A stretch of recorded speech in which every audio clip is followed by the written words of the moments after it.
Bismillahirrahmanirrahim. Assalamualaikum warahmatullahi wabarakatuh. Alhamdulillahi rabbil alamin, hamdan yaliku bijalalihil karim. Ashhadu an la ilaha illallah wahdahu la syarika lah, ilahul awwalina wal akhirin. Wa ashhadu anna Muhammadan abduhu wa rasuluhu وصفيه وخليله المبعوث رحمة للعالمين صلوات الله وسلامه عليه وعلى آله وصحبه ومن سار على نهجه واقتفى أثره إلى يوم الدين. أما بعد. إخواني في الدين جماعة مغرب إنشاء أعزني الله وإياكم أجمعين. Alhamdulillah, senantiasa kita memanjatkan puji syukur kepada Allah Subhanahu wa taala atas segala nikmat yang Allah Subhanahu wa taala berikan kepada kita, atas segala kemudahan yang Allah Subhanahu wa taala berikan kepada kita untuk meniti jalan kebaikan, atas segala kemudahan yang Allah berikan kepada kita untuk menapaki, melewati jalan-jalan ketaatan, sehingga kita bisa mengisi rangkaian waktu kita dalam 24 jam dengan banyak melakukan ketaatan-ketaatan kepada Allah Subhanahu wa taala. Salawat dan salam senantiasa kita kirimkan, tujukan kepada panutan terbaik kita, manusia paling berjasa dalam kehidupan kita, baginda Rasulullah sallallahu alaihi wasallam, Nabi yang telah berjuang dengan segenap waktunya, jiwa dan raganya, bahkan nyawanya sekalipun siap untuk beliau persembahkan demi umatnya mendapatkan hidayah di jalan Allah Subhanahu wa taala. Ikhwani fid din, a'azzani Allah wa iyyakum ajma'in. Kita akan lanjutkan pembahasan kita yang merupakan pembahasan rutin kita pada setiap malam Sabtu atau sekali dalam sepekan, yaitu pembacaan hadis dari Nabi sallallahu alaihi wasallam, pembacaan petunjuk dari manusia terbaik, kalimat-kalimat terbaik, petunjuk terbaik setelah Al-Quran adalah hadis-hadis Nabi sallallahu alaihi wasallam. Wajib dan harus untuk kita porsikan waktu kita untuk membaca, untuk mendengarkan wejangan, nasihat, petunjuk dari manusia terbaik Rasulullah sallallahu alaihi wasallam. Hadis-hadis beliau yang dihimpun oleh Imam Al-Munziri rahimahullahu taala dalam kitab At-Targhib wa Tarhib, dan kemudian diteliti lagi oleh Al-Imam Nasiruddin Muhammad Nasiruddin Al-Albani rahimahullahu taala, sehingga disatukan dalam kitab Sahih At-Targhib wa Tarhib, yang berisikan tentang wasiat-wasiat Nabi sallallahu alaihi wasallam, baik yang wasiat yang bernada perintah, motivasi dan dorongan, ataupun wasiat-wasiat beliau yang bernada larangan, peringatan dan ancaman. Dan pada malam hari ini kita masih pada pembahasan seputar wasiat dan peringatan-peringatan beliau berkaitan dengan pentingnya seorang muslim untuk memperhatikan yang disebut dengan at-taharah, memperhatikan masalah kebersihan, kesucian. Wat-tahuru syatrul iman. Dan kata beliau, di antara hadis yang umum yang beliau wasiatkan pentingnya untuk memperhatikan masalah kebersihan, kesucian, menjauhi hal-hal yang najis, adalah bahwasanya beliau memposisikan menjaga kesucian dan kebersihan adalah bagian dari cabang-cabang keimanan. Dan sekarang kita berada di bab at-tarhib, bab peringatan atau ancaman yang disampaikan oleh beliau sallallahu alaihi wasallam min isabatil bauli ats-tsauba wa ghairahu, dari terkenanya pakaian atau selainnya oleh kencing seorang muslim, wa adamil istibra' minhu, dan peringatan bagi orang yang tidak berupaya maksimal untuk menghindarkan diri dari terkena najis kencing tersebut. Hadis yang pertama sempat kita bacakan secara cepat pada pertemuan yang lalu, tidak apa-apa kita ulangi karena kita belum berikan penjelasan atau ta'liqat. Hadis yang sahih dari Abdullah bin Abbas radhiyallahu taala anhuma, anna Rasulullah sallallahu alaihi wasallam marra biqabraini, bahwasanya suatu waktu Nabi sallallahu alaihi wasallam melewati dua kuburan. Faqal, lalu kemudian beliau bersabda menyampaikan kepada sahabat yang menemani beliau, innahuma la yu'adzabani, kedua penghuni kuburan ini keduanya sedang diazab. Keduanya sedang diazab. Hadis ini jelas menunjukkan dan itsbat, menetapkan akan adanya siksa kubur, dan itu adalah manhaj ahlus sunnah wal jamaah. Menetapkan bahwasanya azab kubur hakun, azab kubur itu ada. An-naru yu'raduna 'alayya ghuduwan wa 'ashiyya. Ketika Allah Subhanahu wa taala berbicara tentang Fir'aun dan bala tentaranya, Allah mengatakan an-naru yu'raduna 'alayya ghuduwan wa 'ashiyya. Di alam kubur mereka disiksa pagi dan sore. Pagi dan sore. Dan hadis ini juga jelas yang menunjukkan bahwasanya azab kubur itu ada. Dan bahwasanya balasan dari dan akibat dari perbuatan amalan-amalan kita di dunia, mulai dari alam barzakh sudah mulai kita mendapatkan balasannya. Meskipun ada amalan-amalan yang disebutkan secara khusus, ada perbuatan-perbuatan yang disebutkan secara khusus, diberikan balasannya secara khusus di alam kubur. Salah satunya adalah dosa ini, ketika seseorang tidak menjaga kesucian dirinya dari terkena najis. Maka dia disebutkan secara khusus, diberikan balasannya di alam kubur. Bahkan dia menjadi, di hadis yang lain disebutkan penyebab utama azab kubur fil bauli, karena tidak menjaga diri dari terkena najis kencing tersebut. Adapun amalan-amalan yang lain, dosa-dosa yang lain, tidak disebutkan secara rinci, akan tetapi secara umum disebutkan bahwasanya amalan-amalan soleh semuanya bermanfaat nanti di alam kubur. Amalan-amalan kebajikan yang orang yang memasuki alam kubur dengan membawa banyak kebajikan, maka kebaikannya itu akan menemaninya. Sebagaimana sabda Nabi sallam, yattabi'u al-mayyitu thalath, tiga hal yang mengiringi, mengantarkan jenazah itu menuju kuburannya.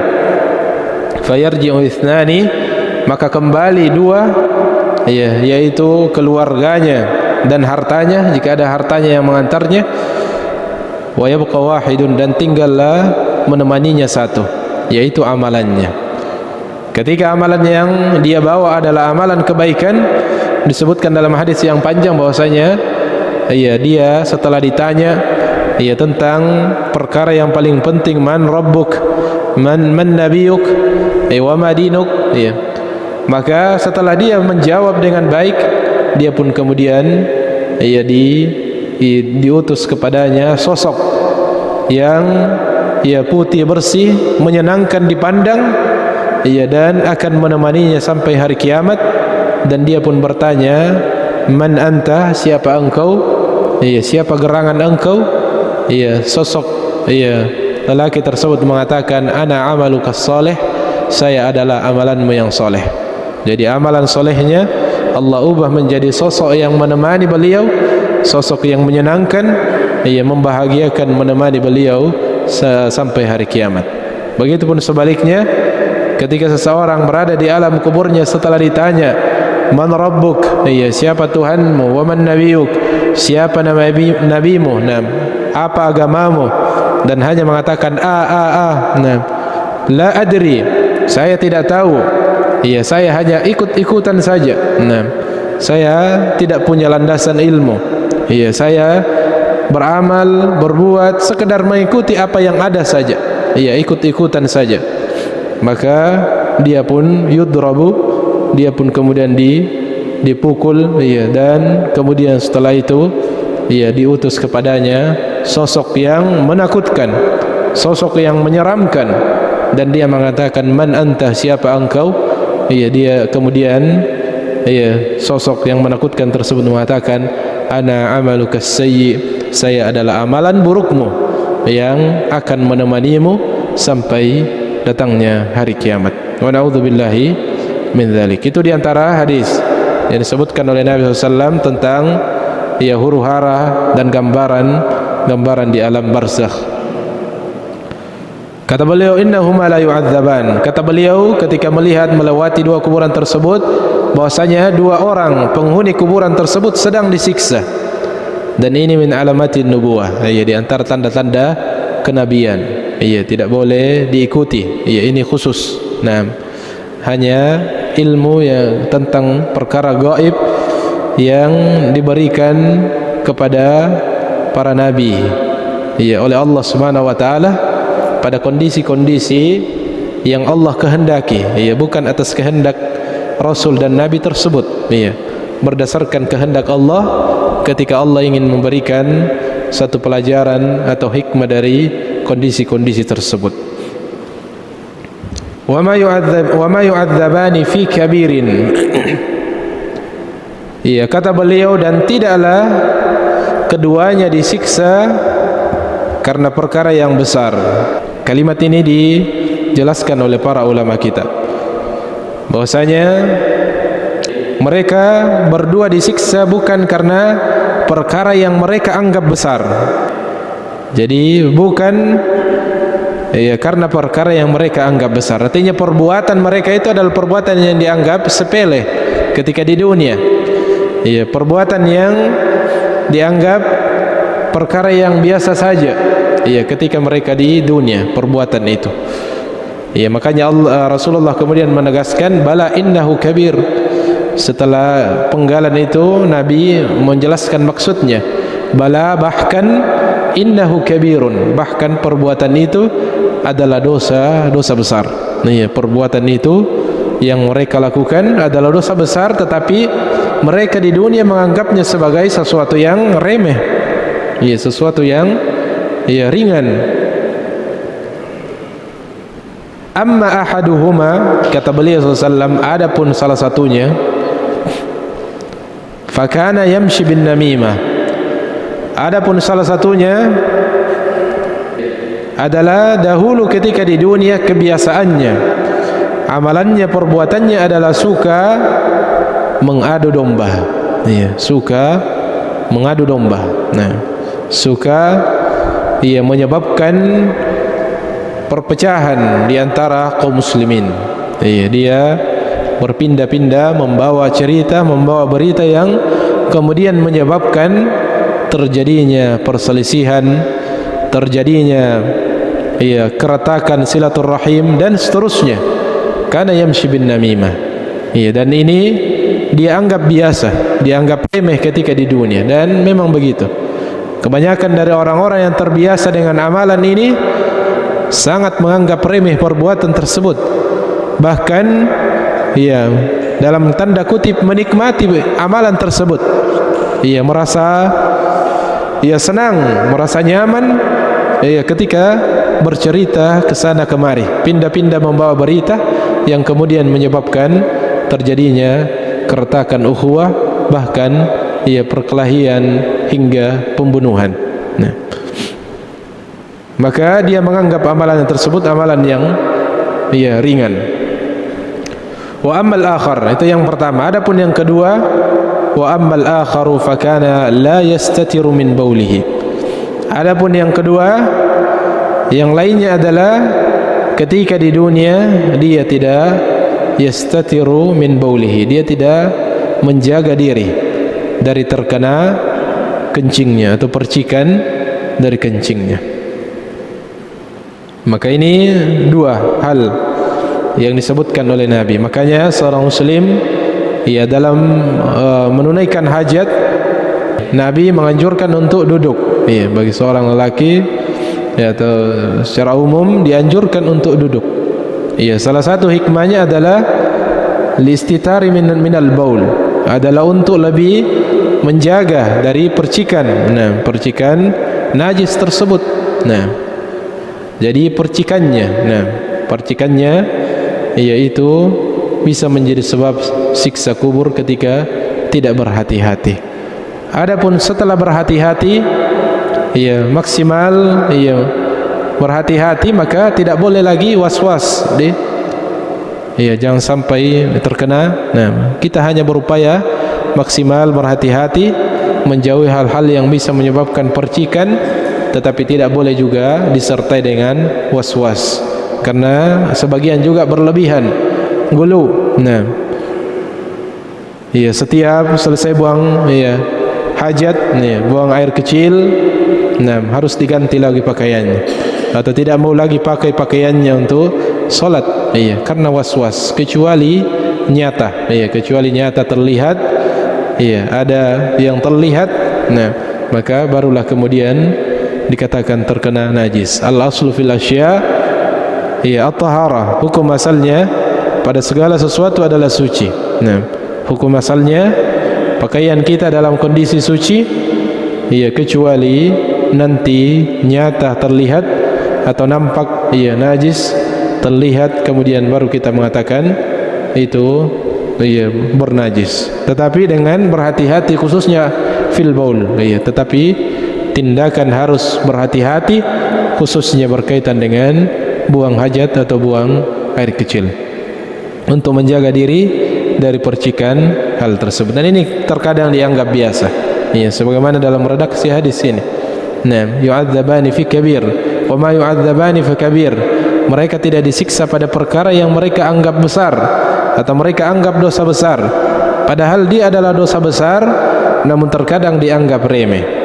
Sehingga seseorang terkadang salat dengan membawa najis pada pakaiannya, yang menjadi sebab salatnya tidak diterima, dan seterusnya. Apalagi yang memang la yastanji minal baul, terlebih lagi kalau ada yang punya kebiasaan, wa na'udzubillahi min dzalik, tidak beristinja ketika dia sudah buang hajat. Dan masih banyak kita lihat tidak beristinja ketika buang hajat, tidak membersihkan najisnya dengan air atau sejenis yang dibolehkan setelah buang hajat. Maka tentu ini juga jauh lebih parah daripada sekedar terpercik oleh kotoran tersebut. Ini hadis yang pertama yang boleh sebutkan, dan hampir semua hadis-hadis yang ada dalam bab ini mirip-mirip, namun ada beberapa tambahan-tambahan redaksinya.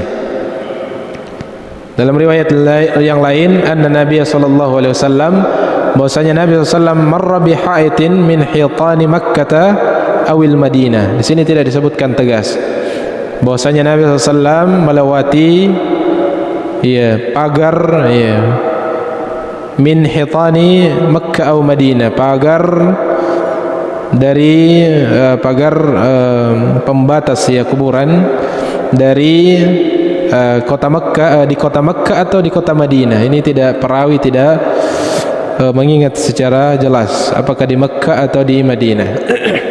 Fasami'a sautan, lalu beliau mendengarkan suara insanaini yu'adzabani, suara dua manusia yang sedang diazab oleh Allah Subhanahu wa taala fi qabrihima, di dalam kuburan mereka.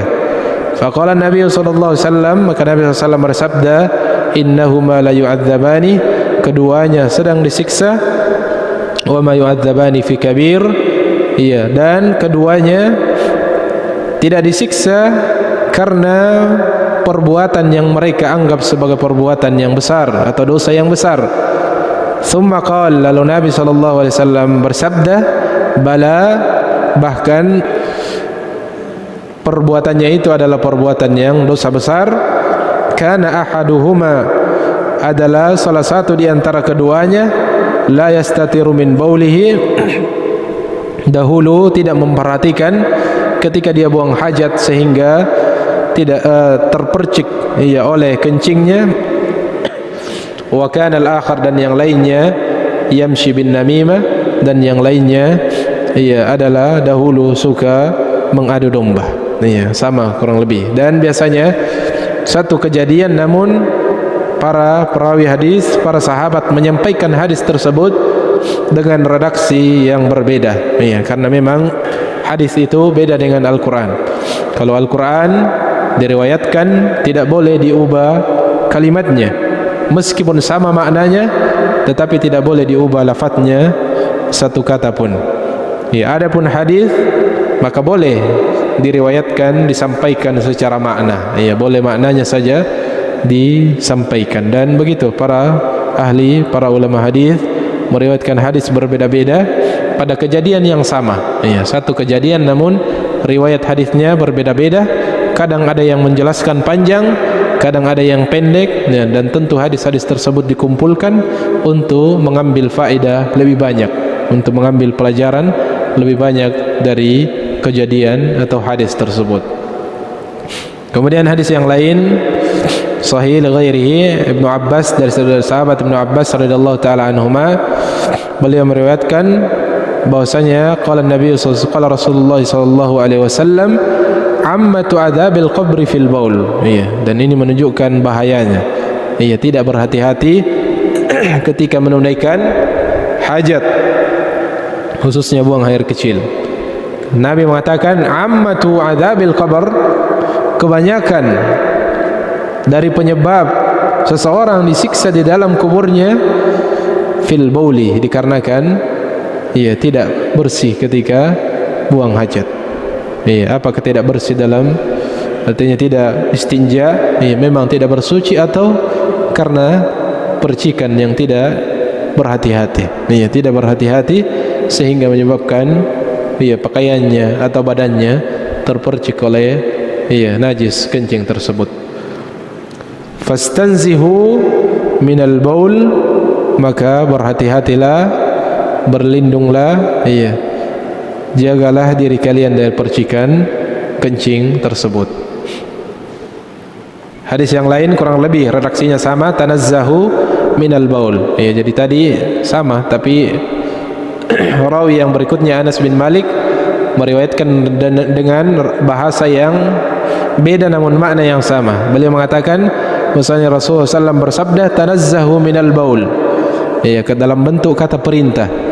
Tanazzahu, jagalah diri kalian dari percikan najis kencing.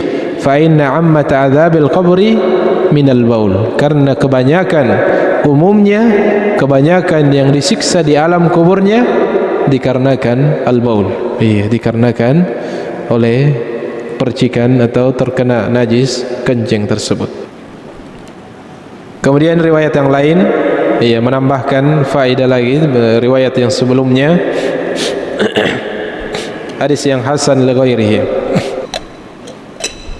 hasan li ghairihi an Abi Bakrah, dari Abi Bakrah radhiyallahu anhu, beliau meriwayatkan, bainama an-nabiy sallallahu alaihi wasallam yamshi baini wa baina rajulin akhar. Abu Bakrah ternyata beliau saksi dari kisah ini, atau yang membersamai Nabi sallallahu alaihi wasallam dalam kisah ini, sehingga beliau bisa menceritakan agak panjang daripada periwayat rawi yang lainnya, dan biasanya ada tambahan faedah yang disampaikan karena beliau yang menyaksikan langsung kejadian tersebut.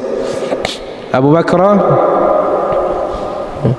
meriwayatkan bahwasanya bainama Nabi sallallahu alaihi wasallam yamshi baini wa baina rajulin akhar, ketika Nabi sallallahu alaihi wasallam berjalan, baini bersamaku atau bersamaku, wa baina rajulin akhar, dan juga bersama dengan sahabat yang lainnya, seorang lelaki yang lainnya. Idh ata ala qabraini, ketika beliau tiba di dua kuburan. Faqal, maka Nabi sallallahu alaihi wasallam bersabda, inna sahibai hadainil qabraini yu'adzabani, sesungguhnya penghuni dua kuburan ini sedang disiksa oleh Allah Subhanahu wa taala. Faqal, maka Nabi SAW bersabda, inna sahibai hadaini al-qabraini yu'adzabani, kedua penghuni kuburan ini sedang disiksa. Fa'tiyani bijaridah, maka wahai kedua sahabatku, bawakan atau berikan kepadaku tangkai, bijaridah, dengan berikan kepadaku tangkai kayu, tangkai pohon. Qala Abu Bakrah kemudian menanggapi,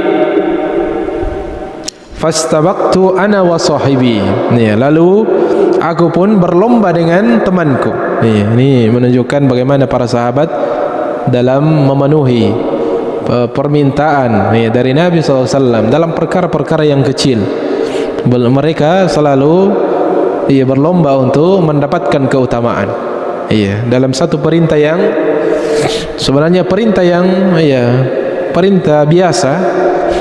Ketika ada kebutuhan, seseorang akan meminta tolong untuk diambilkan. Akan tetapi para sahabat memandang ketika itu adalah satu dari perintah Nabi SAW, patut untuk kita berlomba untuk menjadi orang yang mewujudkan dan menjalankan perintah tersebut, meskipun hanya sekedar perintah untuk mengambil satu ranting, satu tangkai pohon. Fastabaqtu ana wa sahibi, kata beliau, aku pun berlomba dengan temanku, aku berlomba dengan sahabat yang lain tersebut untuk bisa memberikan kepada Nabi SAW satu tangkai pohon. Fa'ataituhu bijaridah, dan ternyata Abu Bakrah yang membawa, Abu Bakrah yang memberikan, kata beliau, dan aku pun memberikan tangkai kepada beliau sallallahu alaihi wasallam. Fashaqqaha nisfaini, lalu Nabi kemudian memotongnya atau membelah dua, membelah dua atau memotong fashaqqah, tapi dari sisi bahasa lebih dekat kepada dibelah dua. Syaqqa artinya dibelah. Dia pun membelah dua ranting atau tangkai pohon tersebut. Fawada'a fi hadzal qabri wahidan, lalu Nabi SAW menaruh di salah satu kuburan belahan atau sebelah dari kayu yang telah ranting yang telah dibelah dua tersebut. Wa fi dzal qabri wahidan, dan di kuburan yang kedua juga ditaruh hal yang sama. Qal, lalu beliau bersabda, la'allahu yukhaffafu anhuma ma damata ratbataini. Kata Nabi SAW, semoga keduanya diringankan siksanya selama ranting ini masih dalam kondisi basah, belum kering. Innahuma yu'adzabani bighairi kabirin, sesungguhnya keduanya disiksa bukanlah karena perkara yang mereka anggap besar. Al-ghibatu wal baul, yaitu ghibah dan tidak menjaga diri dari terkena percikan kencingnya. Maka dalam hadis ini beberapa tambahan faedah, karena diriwayatkan langsung oleh pelaku kisah atau saksi atau orang yang menyaksikan secara langsung kejadian tersebut, yaitu Nabi sallallahu alaihi wasallam meminta ranting, untuk ditancapkan ke kuburan. Maka ini yang menjadi dibahas oleh para ulama kita. Sebagian yang dianggap ahlu ilmi namun keliru dalam memahami hadis tersebut, menganggap bahwasanya ini perbuatan yang disunnahkan, memotivasi umat untuk melakukan hal ini, padahal ini bukanlah perbuatan yang dianjurkan dan untuk ditiru oleh umat Nabi sallallahu alaihi wasallam, karena beberapa alasan sehingga perbuatan ini tidak dianggap sebagai satu sunnah yang dianjurkan untuk dilakukan. Ketika kita menziarahi kubur, kemudian kita menancapkan ranting yang basah. Bahkan di sebagian tempat kami saksikan kaum muslimin ketika selesai menguburkan mayat, bukan lagi sekadar ranting yang biasa yang ditancapkan yang mungkin akan kering, tetapi memang ranting yang akan tumbuh di atas kuburan itu. Mungkin karena memahami hadis ini, hadis Nabi mengatakan bahwasanya la'allahu yukhaffafu anhuma ma damata ratbataini, mudah-mudahan keduanya diringankan siksanya selama ranting ini masih kering. Kenapa ambil ranting yang akan kering sekalian yang bisa tumbuh berbuah sehingga tidak kering, lebih lama tidak disiksa. Ini sekedar memahami sendiri. Tidak boleh memahami hadis dengan pemahaman sendiri. Kita harus melihat bagaimana para sahabat memahami hadis tersebut. Makanya kata para ulama kita, ini bukan anjuran untuk kita mengikuti. Pertama, karena Nabi adalah seorang Nabi yang diinformasikan kepadanya tentang perkara yang gaib, sehingga mengetahui sedang disiksa atau tidak. Maka tidak boleh kita kemudian menancapkan, kalau kita menancapkan berarti kita seperti mengetahui bahasanya dia sedang disiksa. Padahal harapan kita, mudah-mudahan mereka semua saudara kita atau orang yang kita ziarahi kuburannya adalah orang-orang yang berada dalam kenikmatan kubur. Ini khusus boleh dilakukan oleh Nabi sallallahu alaihi wasallam sebagai perbuatan yang khusus baginya karena beberapa hal. Kemudian alasan yang lainnya adalah karena setelah kejadian tersebut Abu Bakar dan sahabat-sahabat yang lainnya tidak mempraktekkan, tidak melakukan juga hal yang sama. Sekiranya hal tersebut adalah sesuatu yang sifatnya anjuran, maka tentu Abu Bakar pasti mengatakan, setelah itu aku pun menziarahi kuburan si fulan, keluargaku, lalu aku menancapkan ranting di situ, dengan maksud agar diringankan siksanya. Maka ketika salafus saleh pendahulu kita, apalagi di kalangan para sahabat itu tidak dipraktekkan, itu menunjukkan sesuatu yang tidak mesti untuk dilakukan, karena mereka yang paling paham dengan kejadian, dengan kalimat-kalimat Nabi sallallahu alaihi wasallam, dan mereka yang paling semangat dalam melakukan ketika ada sesuatu yang sifatnya anjuran dan perintah, tetapi mereka tidak mengerjakan, maka ini menunjukkan sesuatu yang tidak perlu dilakukan. Sesuatu yang tidak perlu dilakukan. Kemudian riwayat yang lain kurang lebih sama juga. Ini riwayatnya, informasinya Abu Hurairah dari hadis seputar ini. Beliau punya reaksi juga, aktsaru adzabil qabr. Tadi ada sahabat yang mengatakan ammatu adzabil qabr. Kalau Abu Hurairah mengatakan aktsaru adzabil qabr, kebanyakan penyebab siksa di dalam kubur minal baul, dikarenakan kencing. Dikarenakan seseorang yang tidak berhati-hati ketika dia menunaikan hajat. Kemudian hadis yang lain dari Abdurrahman Ibn Hasanah radhiyallahu anhu qala, beliau meriwayatkan kharaja alaina Rasulullah sallam fi yadihi ad-daraqah. Adalah Nabi sallallahu alaihi wasallam keluar kepada kami dan di tangannya ada ad-darakah, seperti tameng atau papan pelindung. Tameng yang biasanya dipakai kalau berperang, untuk melindungi dari musuh. Nah, dari serangan musuh. Fa wada'aha thumma jalasa. Lalu Nabi kemudian memasang papan pelindung tersebut, tameng tersebut. Fa jalasa thumma jalasa, kemudian beliau duduk.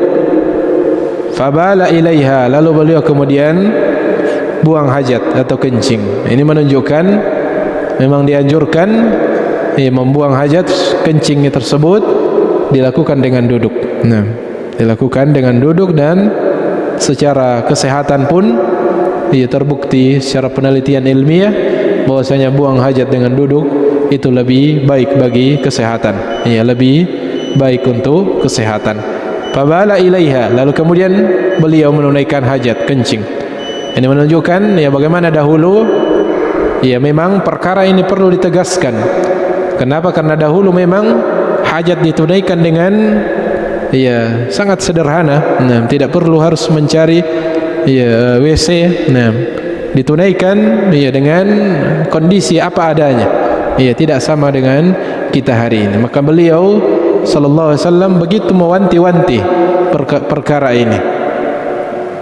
Faqala ba'duhum unzuru ilaihi yabulu kama tabulul mar'ah. Maka orang-orang yang ada di melihatnya dari orang-orang yang mungkin termasuk bukan dari kaum muslimin, ataukah dari kaum muslimin yang masih awam, belum paham banyak tentang agama ini, mengatakan unzuru ilaihi, perhatikan Nabi, perhatikan kepadanya, yabulu kama tabulul mar'ah, dia kencing seperti wanita kencing. Mungkin karena duduk, karena Nabi buang hajat dengan duduk. Maka orang-orang yang tidak paham ini saling berbisik dan berkata bahwasanya dia kencing seperti kencing wanita atau perempuan. Fasami'a, lalu Nabi mendengarkan ucapan tersebut, dan Nabi pun mengatakan, fasami'a faqal, Nabi bersabda, waihak,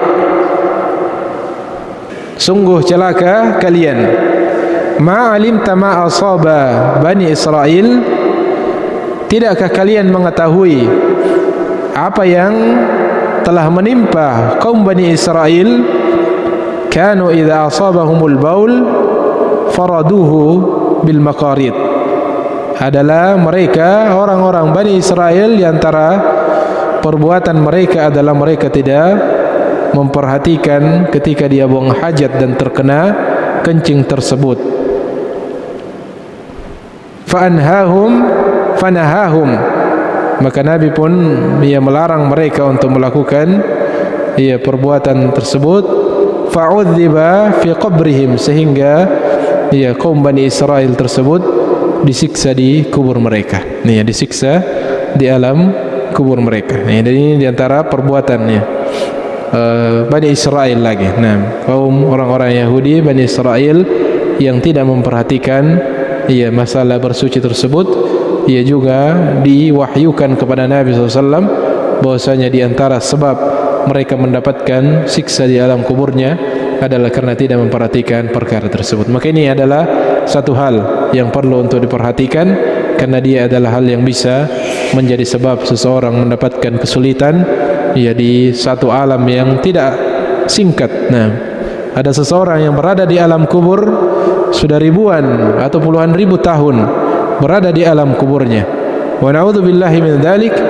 Dan siksa kubur di antara makna dari sabda Nabi SAW, la'allahu yukhaffafu, semoga siksanya diringankan madama taratbataini, selama ranting tersebut belum kering, menunjukkan bahwasanya siksa kubur itu ia terus menerus stabil, ia terus menerus siksanya pedih, tidak ada pengurangan. Siapa yang disiksa karena kencingnya, maka dia disiksa sepanjang dia berada di alam kubur dan tidak diringankan siksanya,